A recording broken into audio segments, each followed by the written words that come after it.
नमस्कार दोस्तों, कैसे हैं आप सब। एसएससी चर्चा पर एक बार फिर से मैं रोहित दीक्षित आपका स्वागत करता हूं। आज मैथमेटिक्स के इस सेशन में, जो हमारा 12वां सेशन है, इस सेशन में हम आपको सीएचएसएल के जो पुराने प्रीवियस ईयर के क्वेश्चन हैं वो हम आपको कराएंगे और बहुत ही बारीकी से, बिल्कुल ट्रिक के साथ आप करेंगे। आशा है आपको सारे सेशन पसंद आ रहे होंगे। अब तक हमारे 11 सेशन हो चुके हैं, तो चलिए शुरू करते हैं, आगे बढ़ते हैं। देखते हैं सबसे पहला प्रश्न क्या है उसको समझते हैं। लिखा है, एक आयताकार मैदान की लंबाई और चौड़ाई का अनुपात 8:5 है। देखिए, बेसिक से बिल्कुल हम करने का प्रयास करेंगे। ठीक, एक आयताकार मैदान है जिसकी लंबाई और चौड़ाई का अनुपात 8:5 है।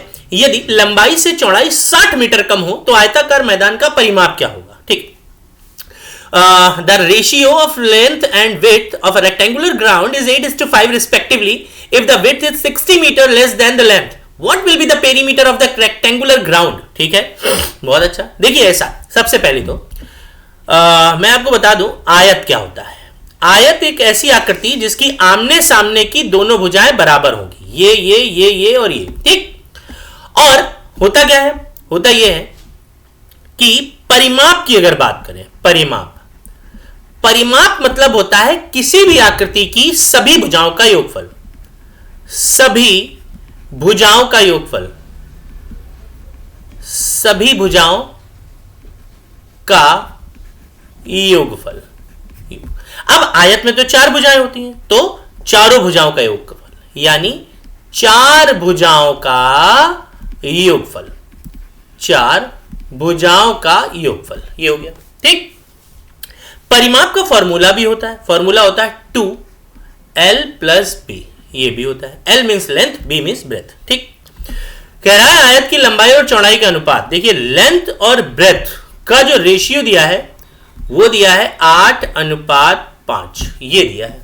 ठीक, कह रहा है यदि लंबाई से चौड़ाई 60 मीटर कम है, आप रेशियो में देखो कितना कम है, 3 है ना, तो 3 रेशियो की वैल्यू 60 मीटर, 3 रेशियो की वैल्यू 60 मीटर, तो 1 रेशियो की वैल्यू 20 मीटर, 1 रेशियो की वैल्यू 20 मीटर। जब 1 रेशियो की वैल्यू 20 मीटर, समझिए, जब 1 रेशियो की वैल्यू 20 मीटर, तो कह रहा है कि आयताकार मैदान का परिमाप क्या होगा। परिमाप क्या होता है, सभी भुजाओं का योगफल। तो देखिए, 1 = 20, तो लंबाई तो 8 है ना, तो कितना हो जाएगा, 1 = 20 तो 160। ठीक, और चौड़ाई 5 रेशियो में है, तो 20 × 5 = 100, ये हो गया। तो ये आ गई 160 और ये आ गई 100, तो 2l + b 2, 160 + 100, तो 260 यानी इंटू 2 यानी 520, आंसर सी। अगर आपको ऐसे करना है कि सभी भुजाओं का योगफल ये होता है, तो सभी भुजाओं का योगफल भी कर सकते हैं। कैसे करेंगे ये समझिए भाई। अगर आपको ये करना है कि सभी भुजाओं का योगफल कर ले, तो आप समझिए सभी भुजाओं के योगफल के लिए हम क्या कर सकते हैं, ऐसे समझिए। सभी भुजाओं के योगफल के लिए मैं थोड़ा सा इसको जरा जूम कर दे, जूम हो गया ये, थोड़ा सा मैं इसको स्लाइड छोटा करता हूँ। हाँ, अब हो गई। ओके, स्लाइड हमारी ये हो गई है, यही स्लाइड थी, कोई बात नहीं, हो गया। अब हम देखते हैं जरा, तो सबसे पहले हम सभी भुजाओं का योगफल देख लेते हैं। तो देखिए, अगर लंबाई 160 है तो दोनों तरफ 160 होगी, कितनी हो गई, 320। ठीक, चौड़ाई अगर 100 है तो दोनों तरफ 100 होगी, तो कितना हो गया, 200। जोड़ दीजिए, देखिए आ गया 520, खत्म। ठीक, हो गया। चलिए अगले प्रश्न की ओर बढ़ रहे हैं। उम्मीद कर रहे हैं आपको ये वाला प्रश्न बहुत अच्छे से समझ में आ गया होगा। तो चलिए आगे बढ़ते हैं और देखते हैं फिर अगले प्रश्न का उत्तर क्या हो सकता है। ठीक, चलिए देखते हैं जल्दी से अगला प्रश्न। 5 वर्गों को अगल बगल रखकर एक आयत बनाया गया। यदि इस आयत का परिमाप 3000 सेंटीमीटर है, तब प्रत्येक वर्ग का क्षेत्रफल क्या होगा। A rectangle was made by keeping the 5 squares side by side. If the perimeter of this rectangle is 3000 centimeter, then what is the area of the each square? बहुत अच्छा। ठीक, देखते हैं। सबसे कह रहा है कि पहले कह रहा है कि 5 वर्गों को अगल बगल रखकर, 5 वर्ग, बेटा ऐसे है 5 वर्ग। पहला, ठीक, दूसरा, ठीक, तीसरा, चौथा और 5वां। 5 वर्गों को अगल बगल रखकर आयत बनाया गया। अच्छा, अब आयत कैसे, देखिए हम बताते हैं आपको आयत कैसे। देखिए ऐसा है, ये लंबाई हो गई, देखो ये लंबाई हो गई और ये चौड़ाई हो गई, ठीक, ये लंबाई हो गई और ये चौड़ाई हो गई, सही है, हो गया। 5 वर्ग हैं। तो अब एक काम करते हैं, 5 वर्गों को, अच्छा वर्ग है तो अब जरा देखें, सबकी भुजा समान होगी, ए ए ए ए ए ए ए ए ए ए ए ए ए ए ए, ठीक, सभी भुजाएं समान हो गई। अब देखिए कह रहा है इसका परिमाप, अब आयत बन गया। अभी आपने लास्ट क्वेश्चन में पढ़ा था कि आयत का परिमाप क्या होता है। आयत का परिमाप होता है 2l + b, ठीक, कितना है 3000। जाहिर सी बात है, जाहिर सी बात है, l की अगर बात करें तो देखते हैं 1a 2a 3a 4a और 5a यानी 5a। चौड़ाई की बात करें तो सिर्फ a आ गया, तो टोटल कितना हो गया 2 और यहां पर 6a बराबर 3000, ठीक, तो 6a बराबर 1500, तो a बराबर 250 सेंटीमीटर, ये आया है a। और a हमने क्या माना था, a हमने माना था a बराबर वर्ग की भुजा, वर्ग की भुजा, वर्ग की भुजा यानी साइड ऑफ स्क्वायर, वर्ग की भुजा। तो a का स्क्वायर होता है वर्ग का क्षेत्रफल, तो a कितना दिया है हमको 250, तो 250 का स्क्वायर 62500 सेंटीमीटर स्क्वायर, आंसर आ गया 62,500 सेंटीमीटर स्क्वायर, ठीक। उम्मीद कर रहे हैं आपको कि ये प्रश्न आपको बहुत अच्छे से समझ में आया होगा। देखिए बहुत आसानी से करना है, इसमें कोई दो राय नहीं है, तो आराम से करिए, कोई टेंशन की बात नहीं, ठीक। चलिए आगे बढ़ते हैं, देखते हैं अगला प्रश्न क्या है। अगला प्रश्न लिखा है ऑक्शन शब्द के अक्षरों को हम कुल कितने प्रकार से व्यवस्थित कर सकते हैं कि सभी स्वर हमेशा एक साथ आए। बहुत बड़ी। In how many way can we arrange the letter of the word auction so that all the vowels always comes together, ठीक। ऐसा है, ये एक प्रश्न है हमारा कॉम्बिनेशन का, कॉम्बिनेशन की बात, परमुटेशन, सॉरी परमुटेशन का, पर व्यवस्थित करना है, व्यवस्थित मतलब करना यानी permutation, sorry permutation, permutation, permutation को बोलते हैं क्रमचय, परमुटेशन को बोलते हैं क्रमचय। और क्रमचय की बात करें तो ये बेस्ड होता है फैक्टोरियल पर, फैक्टोरियल, फैक्टोरियल, ये फैक्टोरियल मतलब क्या समझिए। फैक्टोरियल मतलब होता है कि जैसे अगर मैंने लिखा 5 फैक्टोरियल, मतलब होता है इसको गुणा करना उल्टा तब तक जब तक क्या ना आ जाए, एक ना आ जाए। 5 × 4 × 3 × 2 × 1। फैक्टोरियल 4 को क्या लिखेंगे, 4 × 3 × 2 × 1। फैक्टोरियल 3 को क्या लिखेंगे, 3 × 2 × 1, ऐसे। और इसकी वैल्यू भी होती है, ठीक। चलिए फिलहाल वैल्यू कैसे, आप मल्टीप्लाई कर लीजिए, 5 4 20, 3 60 to 120, ऐसे 4 की 24, 3 की 6, ऐसे, ठीक, ओके। कह रहा ऑक्शन शब्द के अक्षरों को हम कुल कितनी प्रकार से व्यवस्थित कर सकते हैं कि सभी स्वर हमेशा एक साथ आए। करते हैं, देखते हैं। स्वर A U C T I O N, auction. अब स्वर की बात करते हैं, तो स्वर में हम ब्लैक साइन बनाते हैं। स्वर 1 2 3 और 4, 4 स्वर हो गए, ठीक। अब जो बचे वो हमारे पास व्यंजन बचे, व्यंजन यानी कॉन्सोनेंट, ये तो हमें वॉवेल्स है। अच्छा वॉवेल्स क्या होते हैं, A E I O और U, तो A बन गया, U बन गया, I O बन गया। स्वर हमेशा एक साथ रहे, एक साथ रखते हैं, A U I और O, अब ये हमेशा एक साथ रहेंगे, ठीक। अब बचा कॉन्सोनेंट C T N, ये बचा। अब क्या होगा, वॉवेल जहां भी जाएंगे ये एक साथ जाएंगे, वॉवेल जहां भी जाएंगे ये एक साथ जाएंगे। एक साथ कैसे? अब इनको ऐसे गिनेंगे, 1 2 3 और ये 4। सबसे पहले थोड़ी सी चीजें और पढ़ लें। देखिए ऐसा है, परमुटेशन का मतलब होता है क्रमचय, और क्रमचय का मतलब होता है व्यवस्थित करना। व्यवस्थित करना, व्यवस्थित यानी मैनेज करना, मैनेज। और वो कह रहा कितने प्रकार से मैनेज करें इनको कि सभी स्वर एक साथ आए। मतलब कहने का कि एक बार सी इधर आएगा ऐसे, तो ये इधर चला जाएगा, एक शब्द बना। एक बार ये इधर आया, ये इधर चला गया, एक दूसरा शब्द बना। एक बार ये इधर आया, ये इधर चला गया, एक शब्द बना। एक बार ये इधर आया, ये इधर चला गया, एक शब्द बना। ये इधर आया और ये इधर चला गया, एक शब्द बना। तो ऐसे कितने शब्द बन सकते हैं, है ना? तो ऐसे इंटरचेंज करने पे। तो अब देखते हैं जरा, अब इनको 1 2 3 4 5 6 7 नहीं गिनेंगे ना, अब इनको गिनेंगे 1 2 3 और 4। तो 4 फैक्टोरियल। लेकिन ये 4 भी अंदर अपने आप में अपना स्थान बदलेंगे। ए कभी यू के स्थान पे जाएगा, यू कभी आई के स्थान पे आएगा, आई कभी ओ, इसलिए इनके लिए भी फैक्टोरियल 4 होगा। ठीक, दिक्कत कहां आ रही? फैक्टोरियल 4 की वैल्यू क्या होती है? देखो 12 और 2 24 और एक 4 फैक्टोरियल और तो 24 इंटू 24 आंसर आ गया। 24 इंटू 24 इंटू 24 का मतलब क्या होगा वो भी अभी समझ लेंगे। ठीक, कैसे? या हम स्क्वायर निकाल दें या तो गुणा कर लें। अच्छा, स्क्वायर निकालेंगे तो वो भी कैसे? देखो हम निकालते हैं 24 का स्क्वायर, 4 का 16, 2 का 4, दूनी 8, दूनी 16, 6 5 और 7 और यहाँ 576।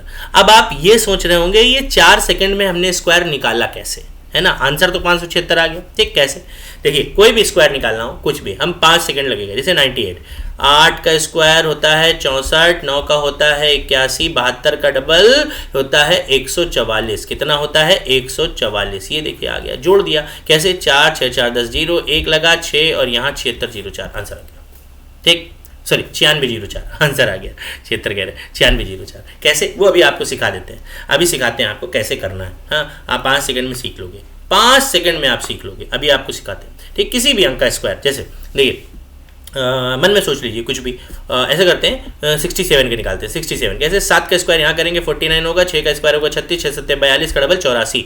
ये हो गया 8 और 4 जोड़ लीजिएगा, 4 4 8 हो गया, 8 6 14 और ये 3 और 1 4 4 8 9 आ गया। ठीक, अच्छा प्रूफ भी कर दे रहे हैं भाई, देखो प्रूफ भी कर दे रहे हैं, हमारे पास मोबाइल है, हम प्रूफ भी कर दे रहे हैं। निकालते हैं जल्दी से, किसका? 67 इंटू 67 4489 आ रहा, ये देखो 4489 है। ठीक, 4489 ना दिख रहा हो भैया तो देख लो 4489। ठीक, तो कोई भी 2 अंक का स्क्वायर हम निकाल सकते हैं, इसमें कोई दिक्कत नहीं। 3 अंक का भी निकालेंगे, अभी सिखा देते हैं आपको कैसे करना है। चलिए सबसे पहले सिखा ही देते हैं, उसके बाद क्वेश्चन करेंगे। सिखाना कैसे है समझो, ये शायद आपको ध्यान होगा कि ये हमने आपको एक वीडियो में सिखाया है, लेकिन फिर से आपको अभी सिखा देंगे। ठीक, पहले अगला क्वेश्चन करते हैं।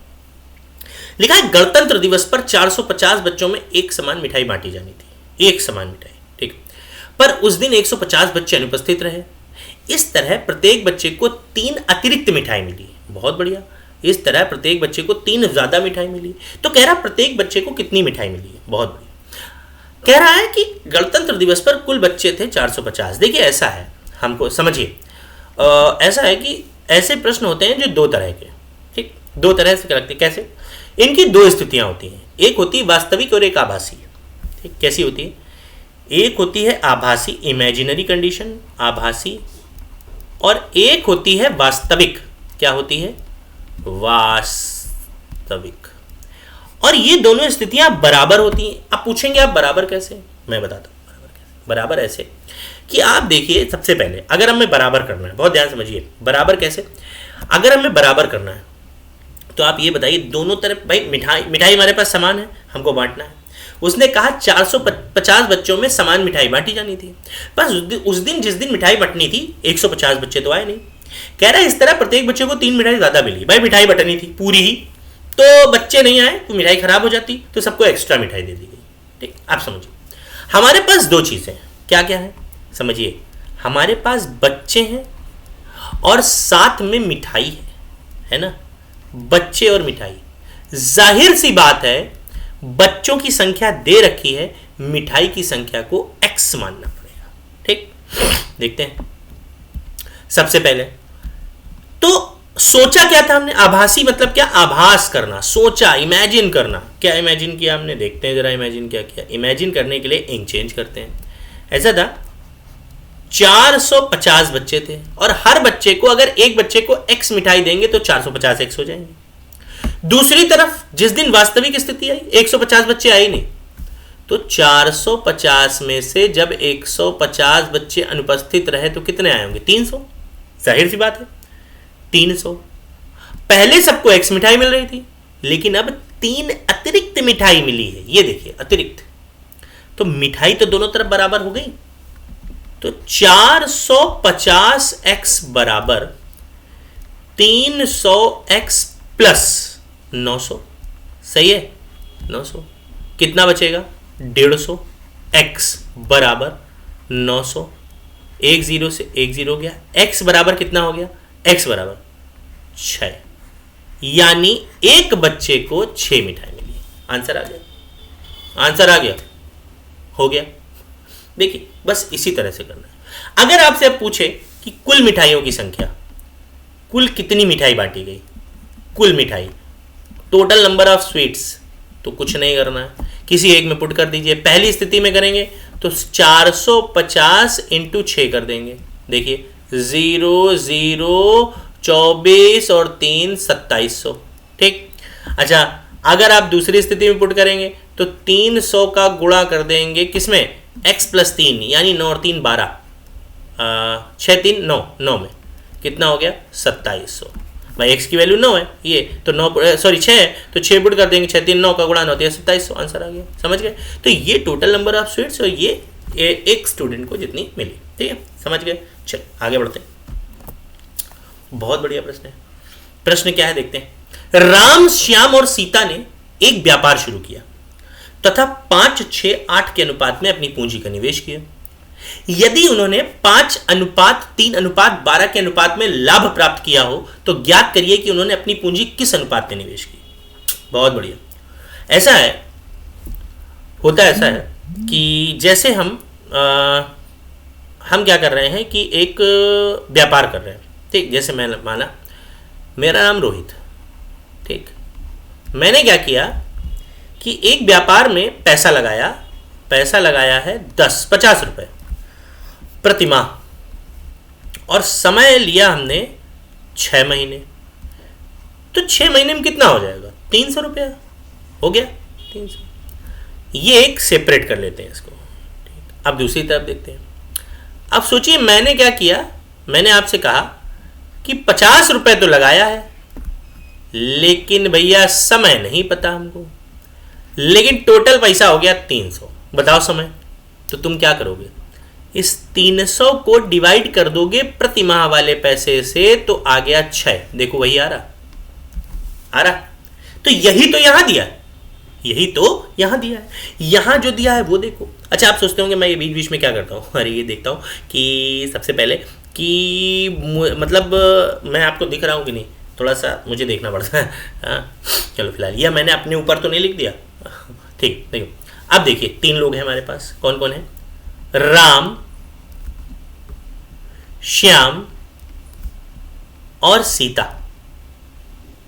ठीक, क्या किया है इन्होंने, राम श्याम सीता ने 5:6:8 के अनुपात में धन लगाया। अच्छा टाइम नहीं पता है, टाइम 1, टाइम 2 और टाइम 3, इनका जो लाभ आया है प्रॉफिट वो है 5, 3 और 12। टाइम निकालना। यहां हमने क्या किया था, इस 300 को प्रति माह वाले धन से विभाजित किया था, वही करिए।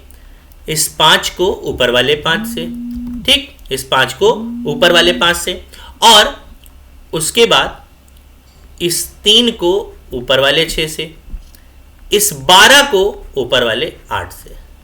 ठीक, तो 1:1, 1:2, 4 से काटेंगे तो 3:2, एलसीएम लिया 2, एलसीएम लिया 2, एलसीएम लिया 2, कट गया 3, 2 से 2 खत्म 1, 1 से 1 खत्म 2, टाइम का रेशियो आ गया 2, 1, 3, आ गया आंसर। ठीक, उम्मीद कर रहे हैं आपको ये प्रश्न बहुत अच्छे से समझ में आया होगा। नहीं आता है तो आप एक बार जरूर देखिएगा। ठीक, चलिए आगे बढ़ते हैं। जब किसी वस्तु को 10% हानि के बजाय 15% लाभ पर बेचा जाता है तो विक्रेता को पहले से 60 रुपए अधिक मिलते हैं। बहुत बढ़िया प्रश्न है, पहले से 60 रुपए अधिक मिल रहे हैं। देखिए ऐसा क्रय मूल्य पूछ रहा है। देखिए ऐसा होता है, क्रय मूल्य अपने आप में, क्रय मूल्य यानी सीपी, सीपी वह मूल्य होता है जिस पर वस्तु को खरीदा जाता है, क्रय मूल्य। ठीक, ऐसा है कि 100% सीपी होती है और सीपी से जब आप पीछे जाओगे तो आपको लॉस होता है, और सीपी से जब आप आगे आओगे तो आपको प्रॉफिट होता है। ठीक, तो कह रहा है जब 10% हानि के बजाय, अच्छा सोचो 10% हानि पे बेचेंगे तो कितने बेचेंगे, 90%। ठीक, और 15% लाभ पर बेचेंगे तो 115, 115। ठीक, ये भी हो गया। अब यहां से यहां तक हम आ गए, यहां से यहां तक आ गए, तो 10% हानि के बजाय 15% लाभ पर बेच रहे हैं, तो सोचो फर्क यहां कितने का आ गया, 10% का, और यहां पर फर्क कितने का आ गया, 15% का, तो टोटल कितने परसेंट का फर्क आ गया, 25% का। तो 25% आगे बढ़ने पर 60 रुपए मिल रहे थे। तो कह रहा क्रय मूल्य बताओ, क्रय मूल्य तो 100% होता है, तो 100% की वैल्यू 240, कितनी, 240, आंसर आ गया। देखिए इन सब चीजों के लिए कोई ट्रिक नहीं होती है। अभी आप भूल जाओगे कि हानि और लाभ हो तो प्लस करें, हानि हानि हो तो माइनस करें, प्रॉफिट प्रॉफिट हो तो माइनस करें, अरे वही चीज़ है ना। तो इन चीज़ों को ध्यान रखिए, कब तक याद रखेंगे आप, है ना। तो ये भी ध्यान रखिए, कह रहा है 10% हानि के बजाय 15% लाभ पर बेचा है, तो 10% का इधर, 15% का उधर, 25% हो गया। या अपने तरीके से आप याद रखिए कि प्रॉफिट अगर लॉस होता है तो ऐड करते हैं, ऐड करके वैल्यू बराबर कर लेते हैं, बस 25% हो गया। 25% की वैल्यू 60, तो 1% की वैल्यू 60/25, और 100% की वैल्यू कितना, तो 240। ठीक, चलिए आगे बढ़ते हैं। जब किसी वस्तु को 20% लाभ के बजाय 5% हानि पर बेचा जाता है तो 75 रुपए कम प्राप्त होते हैं। फिर से वही प्रश्न आ गया, देखते हैं, बहुत बढ़िया प्रश्न है। सेम सीपी अपने आप में कितनी होती है, 100%। कह रहा है पीछे जाएंगे तो लॉस होगा, भाई इधर आएंगे तो जाहिर सी बात है लॉस होगा, और आगे आएंगे तो प्रॉफिट होगा, आगे आएंगे तो प्रॉफिट। तो कह रहा 20% लाभ के बजाय, यानी पहले 120% में बेच रहा था, 5% हानि पर बेचा जाता है, यानी 95। तो यहां से डायरेक्ट यहां चला गया ना, ये यहां से यहां डायरेक्ट आ गया, तो कितना पीछे गया, 5 ये 20 ये 25% पीछे गया। तो अब वही चीज आ गई, जब 25% पीछे जा रहा है तो 25% पीछे जाने पर 25% की जो वैल्यू है वो कितनी है, 75 रुपए। 75 रुपए कम मिल रहे हैं भाई, 20% लाभ के बजाय 5% हानि पर बेच रहा है, तो 100% की वैल्यू यानी क्रय मूल्य पूछ रहा है, इंटू 4 कर देंगे, क्योंकि इधर हम इंटू 4 करेंगे भाई, इधर हम इंटू 4 करेंगे तो इधर भी कर देंगे। ठीक, इधर हम इंटू 4 करेंगे तो इधर भी कर देंगे, कर दिया, 300 रुपया आ गया। कितना आ गया, 300, आंसर आ गया। ठीक, चलो आगे देखते हैं अगला प्रश्न क्या है तो ठीक है, नहीं तो ट्रिक बताते हैं आपको। नहीं, चलिए अब आपको एक ट्रिक से रूबरू कराते हैं। ट्रिक क्या है वो समझिए। हम आपको सिखाएंगे आज कि ट्रिक ट्रिक ट्रिक क्या सिखाएंगे, 100 से कम या अधिक, कम या अधिक, अधिक की संख्याओं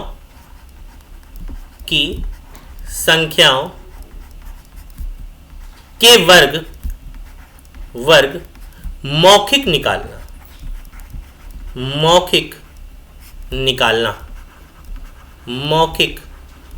निकालना। ठीक, कैसे, देखिए कम या अधिक, पहले कम वाले बताते हैं। देखिए चक्कर क्या है, जो हमारा बेस होता है, बेस वो है 100। ठीक, हम पहले कम वाले देखते हैं। क्या देखते हैं? कम वाले। ठीक, कम वाले कैसे? जैसे 99, 98, 97, 97, 97 जो भी है, 96, 95, ठीक, 94, ऐसे। ठीक है, या यहां लिख लेते हैं 92, 93, ठीक, 91। सही है, ठीक। चलो देखते हैं। ऐसा है तो करना क्या है तुमको, समझो। यहां पर सबसे पहले तुम्हें यह पता होना चाहिए कि 2 का स्क्वायर 0.4 होता है, हम सिंगल डिजिट नहीं लिखते हैं। और 3 का स्क्वायर होता है 0.9, हम सिंगल डिजिट नहीं लिखते हैं, हमेशा डबल डिजिट लिखना भी है और बोलना भी है। सबसे पहली चीज ये आपको पता ही होनी चाहिए। ठीक, लिखना भी है और बोलना भी है। अब देखते हैं कैसे। तो सबसे पहले मैं देख लूँ, आपको दिख रहा हूँ? तो हाँ, दिख रहा हूँ, बिल्कुल दिख रहा हूँ। ठीक है, तो हमें क्या करना है? हमें क्या करना है? सबसे पहले पहली चीज नंबर 1, संख्या का, ध्यान समझिए, संख्या का 100 से अंतर निकालना है। क्या निकालना है? अंतर। अंतर निकालना है। ठीक, अच्छा। दूसरा काम, अंतर को संख्या से घटाकर बाईं तरफ लिखना है। बाईं तरफ लिखना है, बहुत ध्यान समझिए, बाईं तरफ लिखना है। देखिए जरा पहले इसको, 99 में 100 से अंतर के पहले 100 से अंतर निकालना कितना आया? 1। अब अंतर को 99 से घटा के बाईं तरफ लिखो तो 98 लिख दिया। ऐसे ही 2 का अंतर है तो 2 घटाया तो 96। ऐसे 3 का अंतर है तो कितना? 94। सही है ना? 94। ऐसे 4 का अंतर है तो 92। ऐसे 5 का अंतर है तो 90। ऐसे 4 का अंतर है तो 6 का अंतर है तो 88। सही है। ऐसे 92। 8 का अंतर है तो 84। और 8 का अंतर आ रहा है, हाँ 8, तो 8 कम करेंगे 92 में से तो 84 आएगा। ठीक है, और 92 आ गया। 93 की बात करें तो कितना कम है? 7, तो 7 और कम कर देंगे, टोटल 14, तो 86 आ गया। और अगर यहाँ 9 कम है तो 9 और कम कर देंगे, यानी 18, तो 82 आ गया। सही है, इतना हो गया। देखिए 2 चीज़ हो गई। ये हमने सबको क्या किया? 100 से अंतर निकाल के बाईं तरफ लिख लिया। ठीक, तीसरा काम, अंतर का वर्ग दाईं तरफ लिखते हैं। दाईं तरफ लिखते हैं। इधर 1 का अंतर था इसमें, तो 1 का स्क्वायर 0.1, 2 का अंतर था, 2 का स्क्वायर 0.4, 3 का अंतर था, 3 का स्क्वायर 0.9, 4 का अंतर था, 4 का स्क्वायर 16, 5 का अंतर था, 5 का स्क्वायर 25, 6 का अंतर था, 6 का स्क्वायर 36, 8 का अंतर था 64, 7 का स्क्वायर था 49, 91, 9 का स्क्वायर था 81। आ गया। अब एक मैं आपको प्रूफ करके दिखा देता हूं। कैसे? देखिए, किसी का भी एक निकाल लेते हैं। ये आपके सामने कैलकुलेटर है। अब आप सोचिए किसका निकाल लें, जल्दी से देखते हैं। सबसे पहले हम निकाल लेंगे जो भी, हम 94 का निकाल लेते हैं। तो देखो 94 इंटू 94 कितना आ रहा? 8836 आया। ठीक है, ठीक। एक और कर लेते हैं, कौन सा? 91 देखो 91 इंटू 91, 8281 आ रहा। ये बड़ा कर देते हैं, ये देखो 8281, बस आ गया। अब तो कुछ करने की जरूरत ही नहीं ना, आपने अब सीख लिया कि कैसे हमको निकालना है। ठीक है, तो इतना आज के लिए रखते हैं। आपसे मुलाकात करते हैं अगले वीडियो पे। और ध्यान रखिए, सेशन को लाइक करिए, सेशन को सब्सक्राइब करिए, सेशन को शेयर करिए और लोगों तक पहुंचाइए, और ताकि हमारा एसएससी चर्चा का परिवार बड़ा हो, ताकि हम और डिटेल में आपसे चर्चा कर पाएं हर विषय के संबंध में। ये तो केवल गणित है, अभी रीजनिंग इंग्लिश जीएस, मैथ तो चल ही रही है, और हिंदी, सारी चीज़ों पे आपसे चर्चा होगी। तो मिलते हैं आपसे अगले वीडियो में, तब तक के लिए थैंक यू, नमस्कार।